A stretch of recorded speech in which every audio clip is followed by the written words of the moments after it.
Tsy mba ny hazo intsony ity no morotevana fa ny tanàna sy ny trano fonenana ary ny aintsika olombelona mihitsy. Ngazana ny andro tokony Madagasikara, lavaka mangady hiady hatraiza.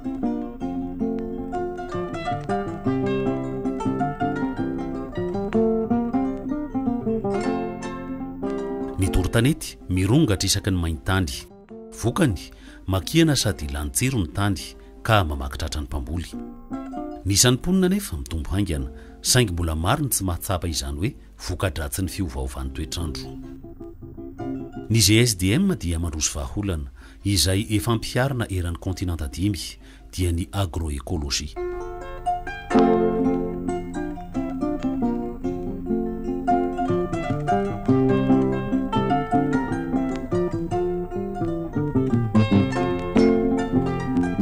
Le GSDM zany dia fikambanana izy io, fikambanana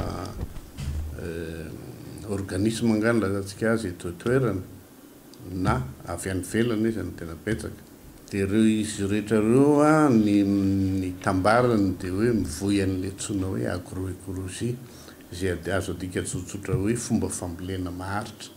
Zay zany tena base ny GSDM zay tamin'ny taona 2000 ny foronany. Mazava be amin'izao fa hitantsika amin'izao ny vokatra ny tany izay nampiasana ny teknika agro-écologique. Ka tena misy samihafa mihitsy hitantsika tamin'ny mainty tsara, masaka tsara, tena mipasapasaka tsara, fa ny anankiray tamin'ny mena izay tena ahitana an'le kasinga ho an'ny volo zany. Ary raha jerentsika ary le tany masaka io dia misy kakana, misy bibikely izay mivelona ao anatiny izay tena hita zany fa tena velona le tany. Dia izay no tena tanjon'le teknika agro-écologique, mamerina ndray le tany ho lasa velona mba ahafahan'ny volo miaina tsara ao anatiny. Ny tatsaha mahatatsaha azy indrindrandrindra amin'ny ankapobeny dia saiky ny hitan'ny masony no alainy tahaka.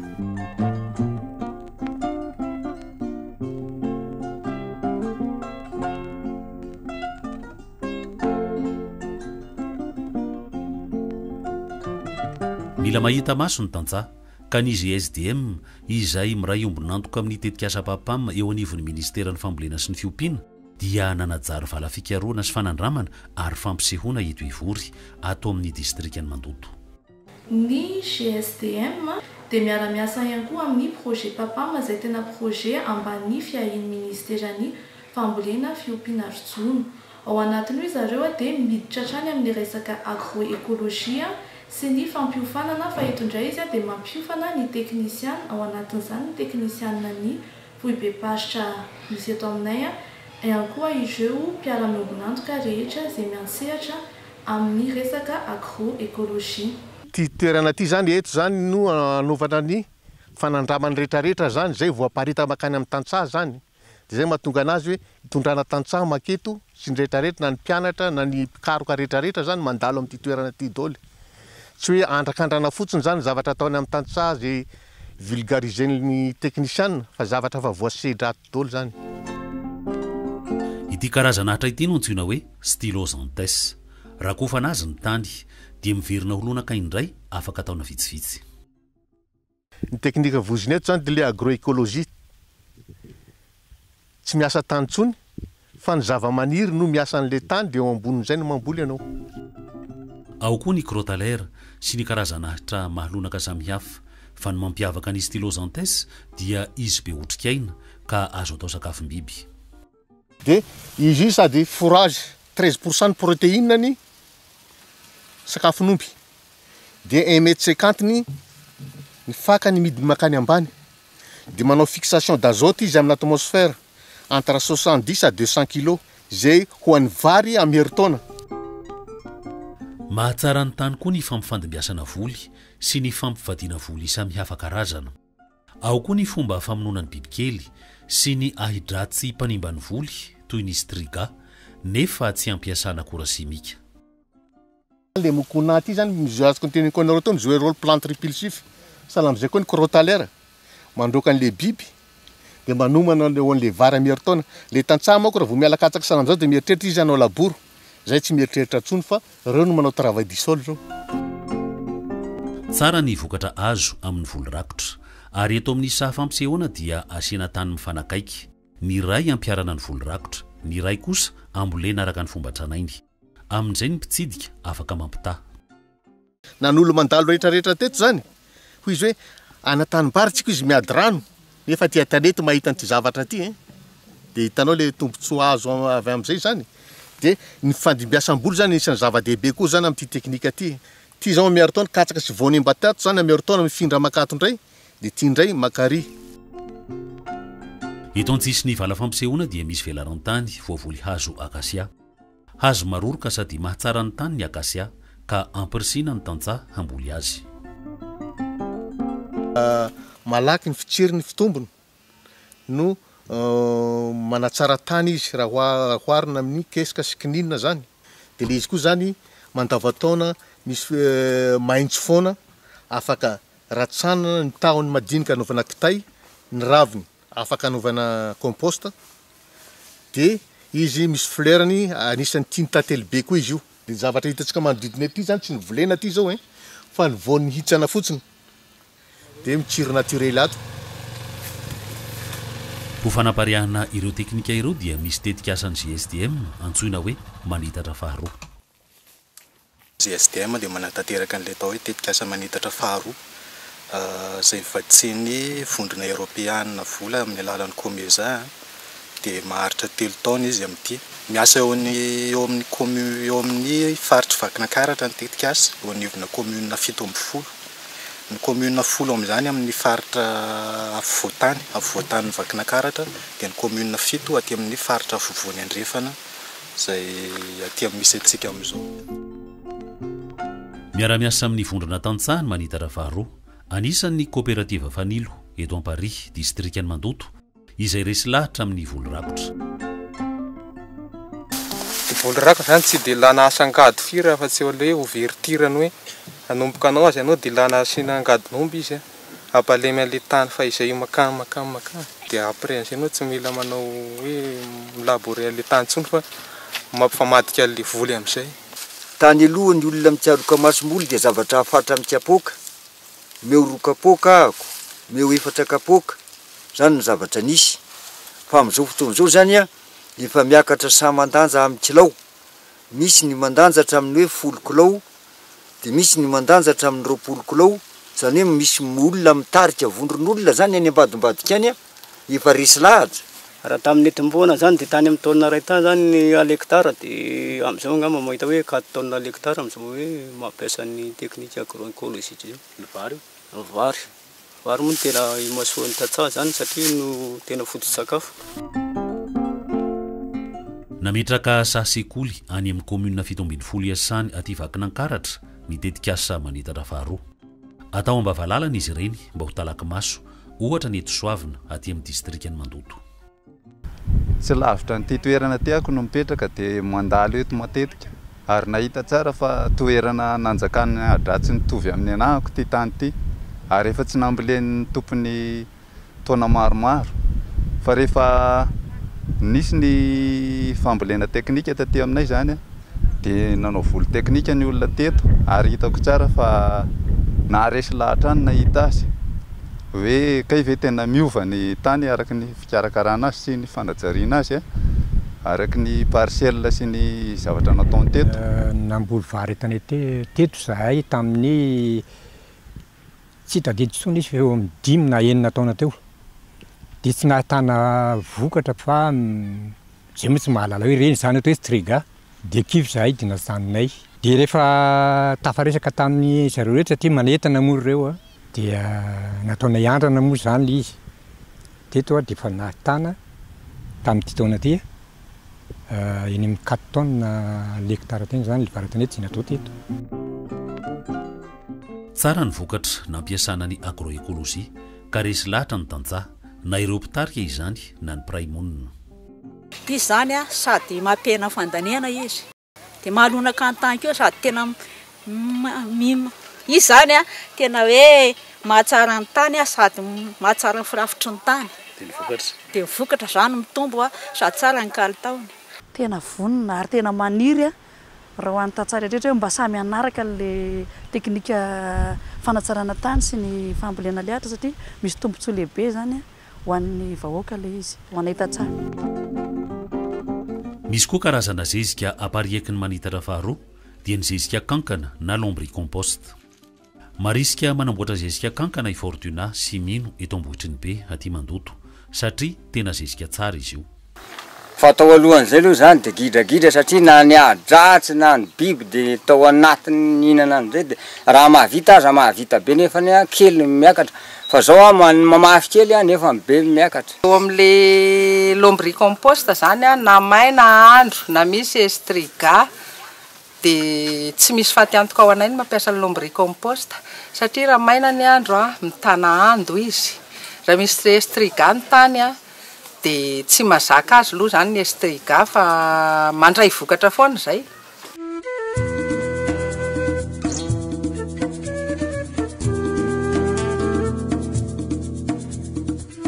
Eto Antemitra distrika Anantanyfotsy avaratra Antsirabe, i Daniel dia mampivady ny fanatsarana ny tranon'omby sy ny fanaovana zezika compost ary ny zezika kankana.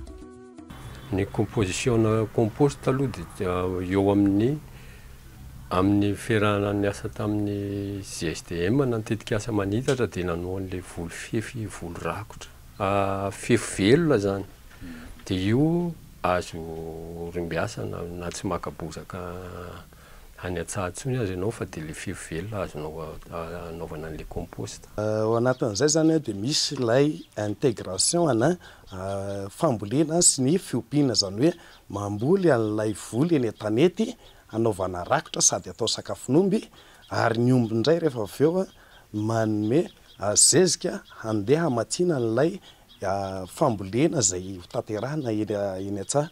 Zay zany ilay fifandraisan'ilay fambolena, tontolon'ny fambolena sy ny tontolon'ny fiompiana. Anisan'ny ezaka anapariahana ny agro-écologie ny fiarah-miasa amin'ny ivitoeram-piofanana sy fikarohana toy ny CFL eto Andranobe, eto Antsirabe, izay manofana ny tantsaha hiatrika ny fiovaovan'ny toetrandro ary hampihatra ny agro-écologie. Ireo tantsaha niofana teto ka nampihatra ny volo rakotra, nampiasa ny compost isan-karazany toy ny compost tsotra na ny compost ranony sy ny ady gasy amin'ny famonoana bibikely ary nampivady sy nampifandimby voly dia afapo ka tapa-kevitra fa hanohy. Raha ohatra zany zao zay ny ity voatabia nampiasana azy ka ny voatabia nisy chimique zany ny voatabia nisy chimique 300 kg isaky ny ary izy teo fa niaraka tamin'ity izy tonga hatrany amin'ny 50 sy 300 kg isaky ny ary dia rehefa mandeha any an-tsena dia maharitra kokoa ny vokatra. Misy tantsaha zao tena nijoro vavolombelona mihitsy hoe nandefa vokatra nakany Tamatavy izy ka somary ampanina ka ity fiara nitondra an'le vokatra sany Tamatavy tena niavaka le vokatra tena nasiana le simika betsaka zany potika alohan'le vokatra natao tamin'itony akora biolojika itony. Eo koa ny fiarah-miasa amin'ny tontolon'ny fanabeazana ka navondrona nofanina teto Antsirabe ny solontenan'ireo sekoly praiomonantoka amin'ny GSDM aty amin'ny faritra Vakinankaratra. Ny fandarana asanay mpampianatra ho anay mpampianatra ao amin'ny CG atoko foana Sisko Betafo dia ampitandreo mpampianatra mpiara-miasa aloha hoe zao indray ny vokatry ny fiofanana izay nataonay dia ampita amin'ireo mpianatra izay atao parascolaire isaky ny alarobia hariva moa ny anaovanay anazy dia amory ireo ray aman-dreny ihany koa hoe ireto indray no zavatra azonay tao anatin'ny fiofanana izay nataonay. Tafita amin'ny mpianatra ny fampahalalana ny agro-écologie sy ny hafatra tena hampitaina ohatra ny eto amin'ny CEG-nany ato amin'ny distrikany Mandoto. Anisany izay zavatra rehetra ny ratovina moa zany tao anatin'ilay izy dia ny zana nampiarina avokoa izay afaka nampiarina ohatra amin'izany ny famboleka-kazo, ny fanaovana toeram-pambolena fampiarana mihitsy izay ampiarana ankizy zavatra noresahana tao. Ao anatin'ny séance anankiray aloha zany ho an'ny matematika dia rehefa sena tafiditra kely ao anatin'ny resaka animation sy ny sisa dia mampiditra pahany. Fa ny tena fampitanan'ilay agro-écologie eto amin'ny sekoly dia manana fotoana manokana mihitsy zay fa rehefa miditra kely amin'ilay animation dia afaka mampiditra n'ilay agroécologie ao anatin'ilay siansana matematika. Zany hoe eo amin'ny tokotany tsekoly tsirairay dia efa nezahana mba ho asiana an'ireny hoe jardin potager fifaninanana samy mpianatra ihany zany mba tena ao anatin'izay hoe esprit d'adaptation izay amin'ny resaka changement climatique. Rehefa azon'ny mpianatra ny fahalalana fototra dia izy ireo no mampita any amin'ny ray aman-dreniny. Efa nanao an'izay ohatra momba ny famonoana biby mampiasa ravim-boandelaka. Dia nanao ana? Dia efa mba nitsatsara. Tena marina zay satria raha tamin'ny taloha zany nataonay dia ohatrany hoe nanao volovolo fahatany any dia nanao rivotra anay zay zao dada fanaovana an'ity asa ty mba tsy isian'ny ialan'le nofo tany dia mba nanao an'izao anay dia mba efa natotosany zany le volakotra dia mba nety le izy. Eny fa na dia tsy ho lasa lavitra sy vao tatsah tahaka nay ray aman-dreny ihany dia azo antoka fa manana tompo-pahalalana kokoa sy noratra tsara hita izay miara-miaina aminay ety. Ny faharoa manaraka an'izay koa dia mahazo tombony koa izay ray aman-dreny satria ny fahalalana izay tovozon'ireo mpianatra ireo avy ety ampianarana dia ampitany aminay. Manomboka mazoto mamboly hazo ny mponina. Ity tanàna nambohitriny be eto Mandoto ity ohatra dia tsy nisy afa-tsy goavy iray sy fotomanga iray tany amin'ny taona 2000. Izao izy rakotra lakasia. Efa maharisitra ny tantsaha manodidina mamboly hazo satria nisy tamin'ny manitatra e zany efa nisy le fambolekazona natao.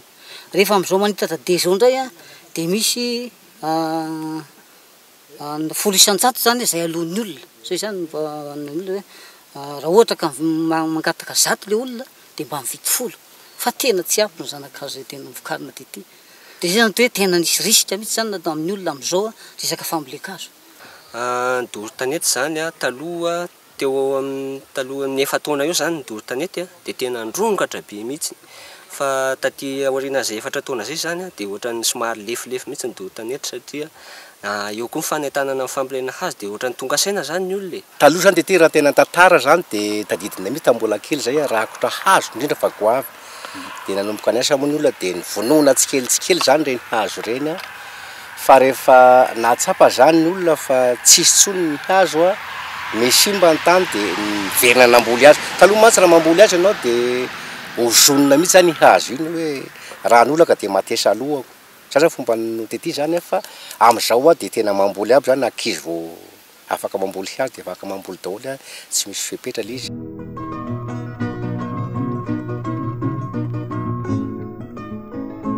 Izay ny any vakinankaratra fa aty Vohiposa atao amin'ny faritra Matsiatra ambony kosa dia entanina ny mponina hiaro ny tehizam-bohitra eto Andrahaky sady hampiatra ny AGRO-ECOLOGIE ka sady manatsara ny vokatra sy ny velom-pony tantsaha no mamelona ny sakilin-drano izay mivarina any amin'ny renirano fanindrona hahafahana mametraka toby famokaran-jiro. Miara-miasa amin'ny GSDM ny ONG GRET. Amin'ny ankapobeny zany ity sandrika ity dia sandrika eo amin'ny 30 hektara. Dia izay no ezahana asiana drafi-panajariana ao anatiny. Misy mpamboly manko ny tantsaha ao dia ihany koa misy toerana hoe tsy ambolendry zareo. Ao anatin'izay anaovanay ilay voly hazo dia ao anatin'ny toeram-pamboleny raha miasa amin'ny GSDM zany anaovan'ilay fampianarana an'ilay tantsaha amin'ilay hoe fomba fambolena maharitra amin'ny ankapobeny. Dia noajariana ny tendrombohitra Andrahaky nasiana tsipimira abo na courbe de niveau. Avy eo nasiana voly rakotra karazanahitra mahalonaka ny tany toy ny crotalaire sy ny stylosantès. Eo koa ny fampiarana ny volovary an-tanety izay tsy dia nahazatra ny mponina aty hatr'izay. Nentina tany vory any Mandoto aloha zareo hahita maso izay vao mampiatra aty an-tanàna. Taloha ngay dia noho ny vao tena namboly an'io dia kaminy namboly dia rehefa avy nahita ny fampianarana natao tany Ivory ngay dia taitra mihitsy ny hoe mba hampiasa zezika hanao compost sy ny namany satria mahita ny vokatra miakatra eo. Ny zezika anay aty aloha dia tena tsy ampy be dia be mihitsy ny zezika amin'izao fotoana izao fa satria tsy misy omby firy ankehitriny. Zao eny omby. Ny omby dia tonga ny mpangalatra. Vao niakatra ny vary vokatry ny fanandramana voalohany dia resy lahatra sahady ny tantsaha. Raha ohatra izao fahitana zao zao tena milamaka ny rivotra matoy izao milamaka dia mavesa boa. Fa raha vary maivamboa izany tialotsana amin'ity. Ary eto misy loharano izay afaka mamantsy ny barazin'ny jiro, mamantsy tasaha maromaro, efa saika lasa efa eo amin'ny 50% ny fisasahan'le loharano. Dia hatramin'izay nahatonga fananairana teto, fagnarenana teto amin'ny fotoana vitsivitsy zay efa hita hoe efa misokatra le loharano zany amin'izao fotoana zao. Rehefa velona ny loharano dia mihabetsaka ny ranony fanindrona, ka eto Fotamantsina aty amin'ny commune Sahatona dia anorenana tohodrano famokarana jiro hamatsy commune 3 dia Sahatona sy Vohiposa ary Canrobin. Ary ny mponina dia efa voentana satria ny rano dia tena ilaina hamokaran-jiro sady hanondrana ny tanimbary. Raha ohatra zany fa avy ny orana dia raha ohatra betsaka ny orana dia lasa mitondra tsangy be dia be zany. Fa raha ohatra kelikely ny orana dia arakaraka an'izay zany no mahatonga an'le toerana totitra sy ny hoe tsy totitra. Amin'ity tetik'asanay ity moa zany dia zay hoe famatsiana herinaratra izay mampiasa rano dia ao anatin'izay zany misy fiarovana ny tontolo iainana, zany hoe aty aloha zany dia misy fiarovana ny tontolo iainana, any aoriana moa zany mazava ho azy hoe fampiasana an'le rano ho an'le jiro. Dia zay mahatonga anay hoe le tatsaha aty aloha, zany hoe aty aloha amin'le sandrika zany miara-miasa anay amin'izay resaka hoe fiarovana ny ofon-tany amin'ny ankapobeny sy ny tontolo iainana.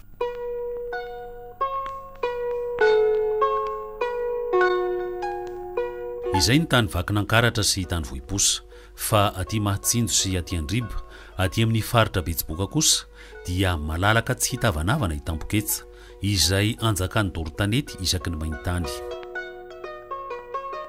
Saingy tsy nisy namboly ireny tanety ireny taloha fa ny PLAE na programme de lutte anti-érosive no manentana ny olona hanajary sy hiasa ary hamboly an-tanety amin'ny teknika ny AGRO-ECOLOGIE. Izay tsy mba manana tany midadasika be velarina be reny. Fa natinatina valy fotsiny zany ny tanimbary ka ny tena hoe tanimbary tena ohatran-draha ny mponina zany zao raha ny marina dia efa tapitra. Ny olona nefa mitombo isan'andro isan'andro tsy maintsy mitady fivelomana dia efa mironona any amin'ny tanety zany ny eritreritra.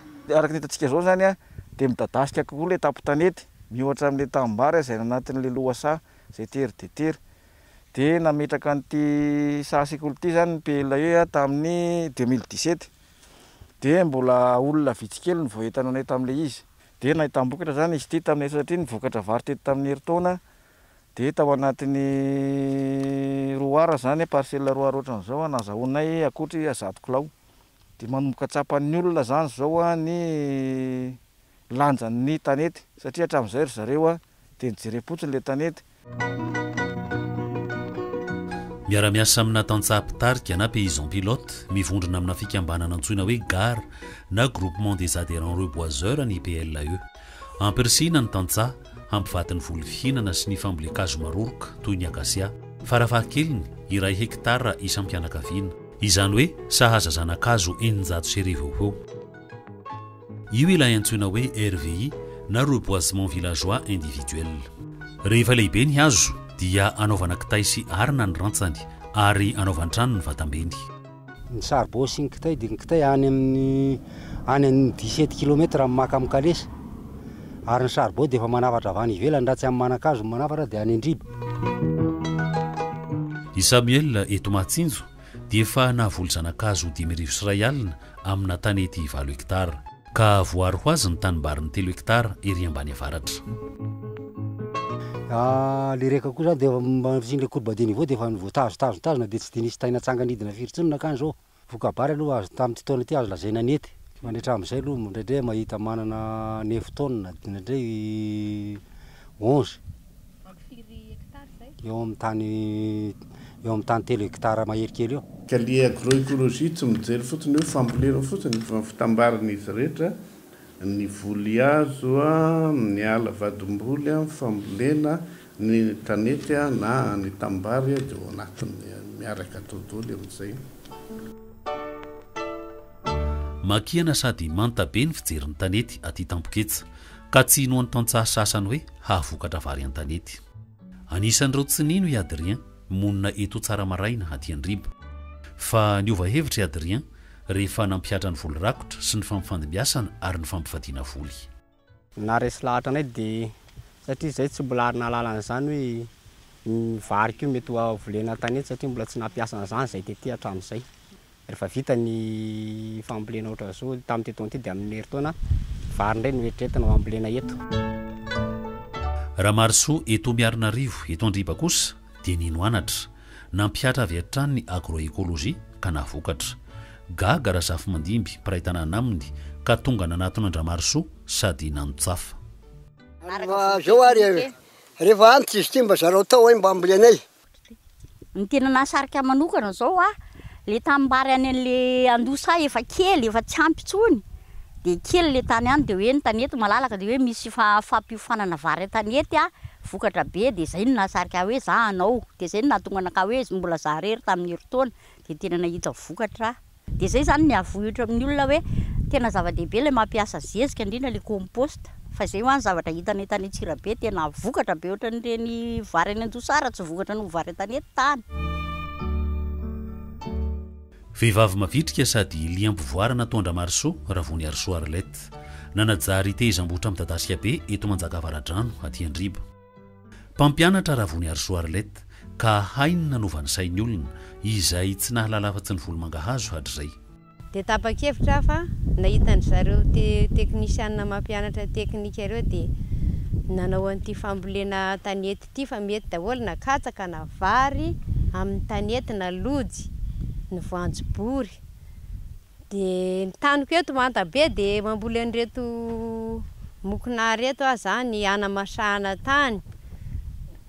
Mba hitaritako ny mponina eto amin'ny misena eto fa mety atao daholo ny fanamasahana ny tany manta, mety atao an-tanety daholo ny voly ankotrana rehetrarehetra sy ny vary tanety.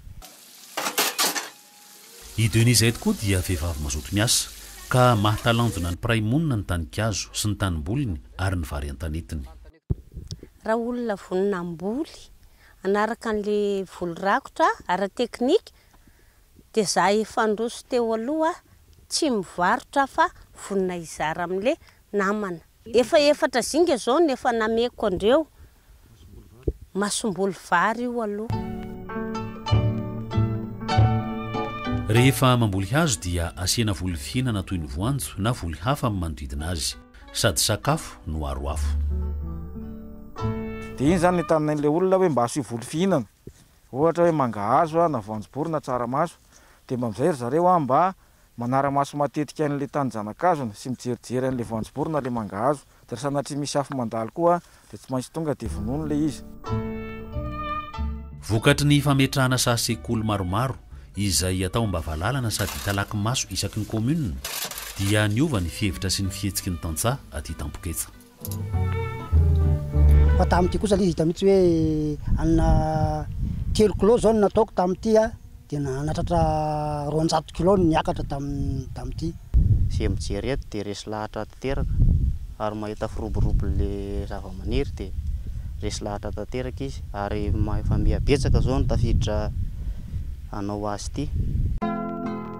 Miaiky ny tantsaha fa raha marisika mampihatra ny AGRO-ECOLOGIE dia hamokatra ny tany, ho resy ny mosary ary ho tanteraka ny fanjarian-tsakafo.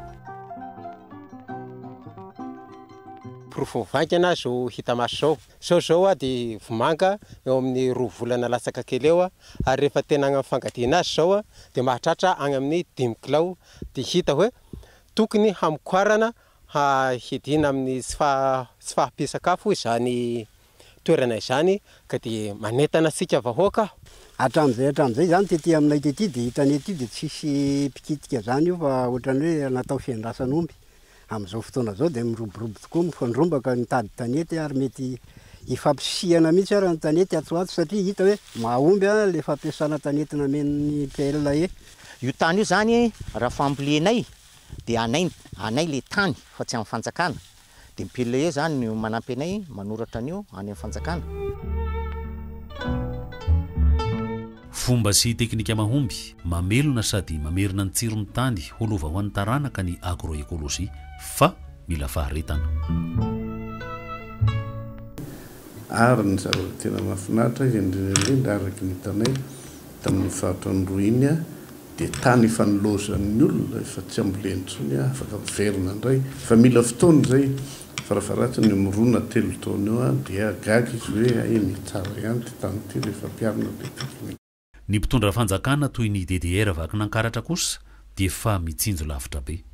Ary ny politika ny fitondram-panjakana moa dia hoe mba hanana an'izay famokarana eo amin'ny 500,000 tonnes eo zany tsika vary raha resaka vary alohan'ny 2024 dia iverinay zany fa tena